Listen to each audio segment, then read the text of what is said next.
ಎಲ್ರಿಗೂ ನಮಸ್ತೆ. ಎಲ್ರಿಗೂ ವಾಸ್ತು ಅಡ್ಡ ಚಾನಲ್ಗೆ ಸ್ವಾಗತ. ಇವತ್ತಿನ ಈ ಒಂದು ಮನೆ ನೋಡ್ಕೊಂಡು ಬರುವ ಮನೆ ಇರುವಂಥದ್ದು ಒಂದು ಮಂಗಳೂರು ಅಂತಲೇ ಹೇಳ್ಬೋದು. 3BHK ಇರುವಂತಹ ಮನೆ ಇದಾಗಿದೆ. ಅದಲ್ಲದೆ ನಿಮಗೆ ಇದರಲ್ಲಿ 2 ವಾಶ್ರೂಮ್ಗಳನ್ನು ಕೂಡ ನೋಡ್ಬೋದಾಗಿದೆ. ಬನ್ನಿ ಒಂದು ಮನೆ ಬಗ್ಗೆ ನೋಡ್ಕೊಂಡು ಬರುವ. ಮೊದಲಿಗೆ ಎಂಟ್ರ್ ಆದ ಕೂಡಲೇ ನೀವು ಹಾಲನ್ನು ನೋಡ್ಬೋದು. ತುಂಬಾ ಒಂದು ಸ್ಪೇಷಿಯಸ್ ಆಗಿರುವಂಥ ಒಂದು ಮನೆ ಇದಾಗಿದೆ. ಹಾಲ್ ಕೂಡ ನೀವು ನೋಡ್ಬೋದು. ಕಿಟಕಿ ಎಲ್ಲ ಒಂದು ದೊಡ್ಡದಾಗಿದೆ. ಇನ್ನು ಕಿಚನಿಗೆ ಬಂದರೆ ಫುಲ್ಲಿ ಒಂದು ಫರ್ನಿಷ್ಡ್ ಆಗಿರುವಂಥ ಮನೆ ಇದೆ ಅಂತಲೇ ಹೇಳ್ಬೋದು.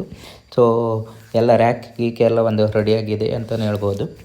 ಇನ್ನು ರೂಮ್ ವಿಚಾರಕ್ಕೆ ಬಂದರೆ ಆಲ್ರೆಡಿ ಒಂದು ಫರ್ನಿಷ್ಡ್ ಆಗಿರುವಂಥ ಒಂದು ಮನೆ ಇದಾಗಿದೆ. ಇದರಲ್ಲಿ ಒಂದು 3 ರೂಮ್ಗಳು ಸಿಗ್ತದೆ. ಅದಲ್ಲದೆ ನಿಮಗೆ 2 ರೂಮಲ್ಲಿ AC ಒಂದು ಸಿಗ್ತದೆ ಅಂತಲೇ ಹೇಳ್ಬೋದು.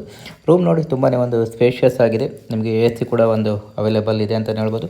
ಕಿಟಕಿಗಳು ಕೂಡ ಒಂದು ದೊಡ್ಡದಾಗಿದೆ ಅಂತಲೇ ಹೇಳ್ಬೋದು. ಅದಲ್ಲದೆ ನೀವು ಇದು ರೂಮ್ ಕಮ್ ಒಂದು ಆಫೀಸ್ ಪರ್ಪಸ್ ಆಗಿ ಕೂಡ ಒಂದು ಯೂಸ್ ಮಾಡ್ಬೋದಾಗಿದೆ. ಏನಕ್ಕಂದರೆ ಆ ಥರ ಒಂದು ಪಾರ್ಟಿಷನ್ ಮಾಡಿ ಇಟ್ಟಿದ್ದಾರೆ ಅಂತಲೇ ಹೇಳ್ಬೋದು. ನೋಡಿ ಎಲ್ಲ ಕಬೋರ್ಡ್ ಎಲ್ಲ ನಿಮಗೆ ಈ ಮನೆಯಲ್ಲಿ ಸಿಗ್ತದೆ ಅಂತಲೇ ಹೇಳ್ಬೋದು. ತುಂಬಾ ಒಂದು ಸ್ಪೇಷಿಯಸ್ ಆಗಿ ಒಂದು ಕಟ್ಟಿರುವಂಥ ಮನೆ ಅಂತಲೇ ಹೇಳ್ಬೋದು. ಅದಲ್ಲದೆ ಇದರಲ್ಲಿ ಒಂದು 2 ವಾಶ್ರೂಮ್ಗಳನ್ನು ಕೂಡ ನೀವು ನೋಡ್ಬೋದಾಗಿದೆ. ಇದಿಷ್ಟು ಒಂದು ಮನೆ ಬಗ್ಗೆ ಡೀಟೇಲ್ ಅಂತಲೇ ಹೇಳ್ಬೋದು. ಪಾರ್ಕಿಂಗ್ ವ್ಯವಸ್ಥೆ ಕೂಡ ನಿಮಗೆ ಒಂದು ಒಳ್ಳೆ ರೀತಿಯಲ್ಲಿ ಇದೆ ಅಂತ ನೋಡ್ಬೋದು. ಇನ್ನು ಫೆಸಿಲಿಟಿ ಏನಂತ ಸಿಗ್ತದೆ ಅಂತ ಹೇಳಿದರೆ ನಿಮಗೆ ಈ ಮನೆ ಒಳಗಡೆ ಒಂದು 2 AC ಸಿಗ್ತದೆ. ಅದೇ ಥರ ಇನ್ವರ್ಟರ್ ಕೂಡ ವ್ಯವಸ್ಥೆ ಇದೆ ಅಂತ ಹೇಳ್ಬೋದು. ಸೋಫಾ ಸೆಟ್ ಎಲ್ಲ ಒಂದು ನಿಮಗೆ ಸಿಗ್ತದೆ ಅಂತ ನೋಡ್ಬೋದು. ಅದಲ್ಲದೆ ಒಂದು ಸೆಮಿ ಫರ್ನಿಷ್ಡ್ ಆಗಿರುವಂಥ ಒಂದು ಮನೆ. ಇದು ಬಂದುಬಿಟ್ಟು ನಿಮಗೆ ಒಂದು ಬಾಡಿಗೆ ಕೊಡಲಿಕ್ಕೆ ಒಂದು ರೆಡಿ ಇದೆ ಅಂತಲೇ ಹೇಳ್ಬೋದು.